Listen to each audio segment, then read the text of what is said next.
Good afternoon, Philippines! Maupay na kulog, UEP. Narito na ang mga konektadong balita sa oras na ito. Filipinos nahihirapan dahil sa mabigat na buwis noong panahon ng Kastila.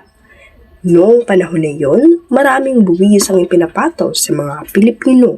Isa sa pinaka-common ay ang tribute tax, kung saan ang mga Pilipino na edad 16 hanggang 60 ay kailangang magbayad ng pera o produkto sa pamahalaan.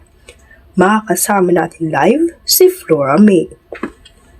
Yes, Flora May. Mayroon ding bandala kung saan ang mga magsasaka ay pinipilit na ibenta ang kanilang ani tulad ng bigas sa mababang presyo. Bukod dito, meron ding puloy serbisyo, isang sapilitang paggawa kung saan ang mga kalalakihan ay nagtatrabaho ng hanggang 40 araw bawat taon nang halos walang bayad. Lubhang naapektuhan ng mga ordinaryong mamamayan, lalo na ang mga magsasaka, manggagawa at mahihirap. Kahit kulang ang kanilang kinikita o pagkain, napipilitan pa rin silang magbayad ng buwis at magtrabaho. Dahil sa hindi patas na sistema ng buwis, maraming Pilipino ang naghirap at nagalit.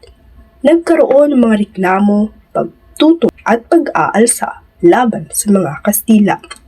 Flora May Divara, konektado sa sambayanang Pilipino. At iyan ang aming mga nakalap na balita sa oras nito. Ako si Flora May Divara, nag-uulat para sa kasaysayan. Maraming salamat.